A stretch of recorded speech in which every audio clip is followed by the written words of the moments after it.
할렐루야, 반갑습니다. 방문하신 모든 분들에게 하나님을 섬기는 영이 충만히 임하시기를 바랍니다. 이번에는 하나님께서 탐심에 대해서 싫어하셨던 일들이 있었는데 그것들이 무엇이었는지를 전하려고 합니다.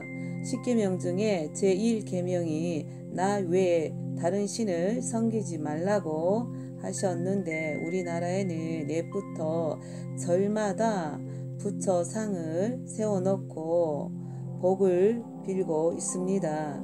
또 대구에는 커다란 부처상이 세워져 있는 것을 보았고, 그리고 토속 신앙으로 섬기는 우상들이 있는데 그 중에서도 제가 체험했던 일들만 전하려고 합니다. 그때는 평신도 때였는데 출석하던 교회에서 절에 관하여 성도들이 목사님에게 물었습니다. 절에 가도 된다고 하시면서 다만 우상 앞에 절만 하지 않으면 된다고 하셨습니다. 학교에서도 수학여행으로 사찰에 가는 것이 코스였기에 이런저런 이유를 들어서 말씀하시면서 설교를 하셨습니다. 그래서 성도들은 그렇게 알고 있었고 저도 괜찮겠지라고 생각했었습니다. 그런데 전 시부모님을 모시고 야외를 나갔는데 큰 절에를 가신다고 하시길래 절에 도착하자 안으로 들어가셨고 저는 성령님께서 꺼림칙함을 주시길래 그 입구에서 나오실 때까지 기다리고 있었습니다.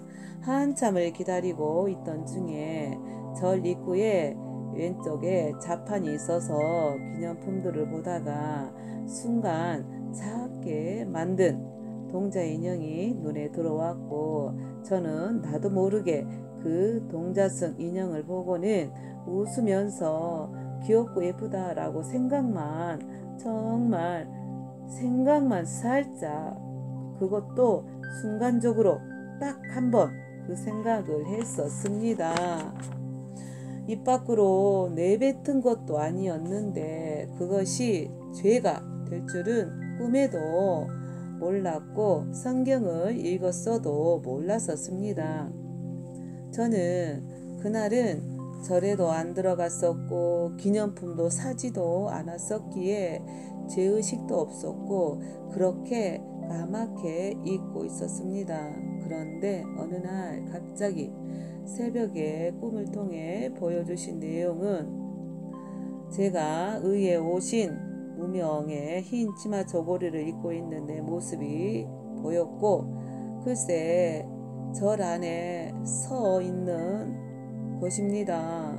석탑을 지나고 있던 나를 절 안에 있던 귀신이 붙잡고서는 절 안에서 밖으로 나가지 못하게 잡고 있는 것입니다.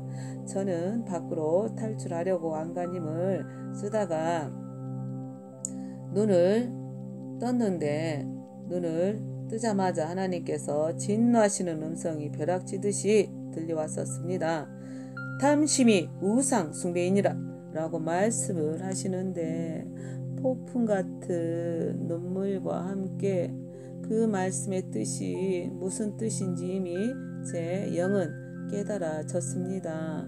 영으로 보여진 장면은 그때 제가 절 입구에서 기다리면서 좌판에 진열되어 있던 동자승을 보고 순간 잠깐 귀엽다고 생각하면서 웃었던 장면을 보여주시면서 제가 그 동자승 인형을 바라보고 좋아서 귀엽다고 마음으로 생각한 것이 탐심이었다고 하셨습니다. 세상에나 만상에나 그런 것조차도 탐심이 된다니 하나님께서 알려주시지 않으셨다면 죄인 줄도 몰랐을 것이고 그것이 탐심이라는 것도 몰랐었습니다. 정말 생각하니 허탈했습니다. 하나님께 울면서 정말 몰랐다고 순간 마음속으로 귀엽다라고만 생각한 것이라고, 근데 그게 죄인 줄을 몰랐다고 회개하였습니다. 그것이 우상을 섬기는 자들의 형상이기에 더욱 그러했는데 그 가증스러운 인형을 좋다고 했으니 10계명 중에 제2계명을 범한 것이고 탐심이 곧 우상 숭배라고 골로새서 3장 5절에도 말씀하고 있기 때문입니다. 그러므로 땅에 있는 지체를 죽이라. 곧 음란과 부정과 사욕과 악한 정욕과 탐심이니 탐심은 우상 숭배니라. 아멘. 그날 새벽 꿈과 말씀으로 책망을 듣고 곧바로 통곡하면서 회개를 했었고 성령님이 감동을 주시는데 저절로 앨범을 꺼내서 보기 시작했습니다. 어머나 세상에, 저도 모르게 그 전에 절에 가서 사진을 찍은 것이 있는 것입니다. 깜짝 놀라서 하나하나 꺼내서 즉시 밖으로 나가서 불에 태워 버렸습니다. 태우고 났는데 신기하게도 하늘에서 가랑비가 내렸는데 마치 하나님께서 사인으로 내려주신 것 같은 느낌이 들었습니다. 방 안으로 들어왔는데 갑자기 성경을 들춰보기 시작했습니다.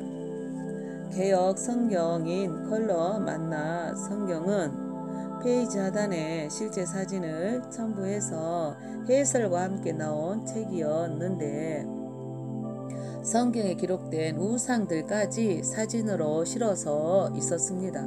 그래서 우상으로 나온 사진들만 다 찾아서 가위로 오려서 모두 불에 태워 버렸었습니다.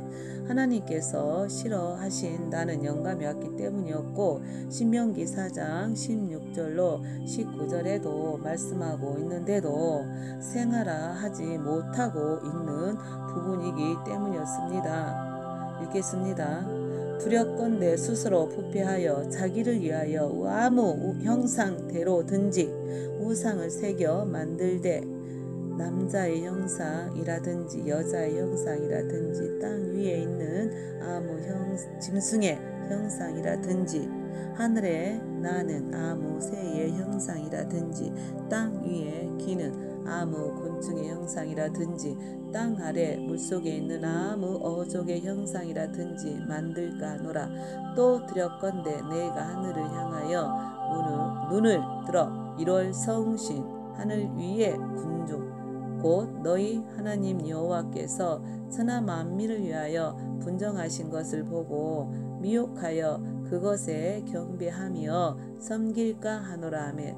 그럼에도 불구하고 하지 말라고 만들지 말라고 하나님께서 하셨는데도 세상에 널린 게 하나님께서 만드신 사람의 형상으로 만든 인형들과 새 인형들과 물고기 인형들이 많습니다.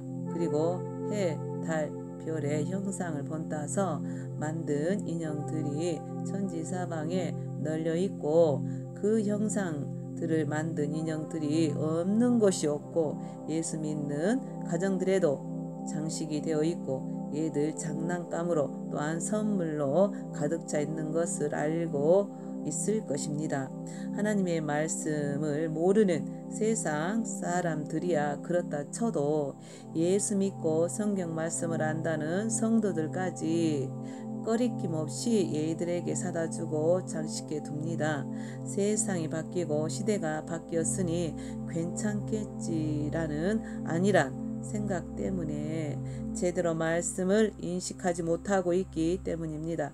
저도 그렇게 생각한 사람 중에 하나였었고 괜찮을 줄 알았습니다. 그러나 신구약에 기록된 말씀은 시대를 초월하고 시간을 초월하는 영의 말씀입니다. 말씀이 곧 하나님이 신이 여전히 변함없이 역사하시고 효력이 있는 살아있는 말씀입니다.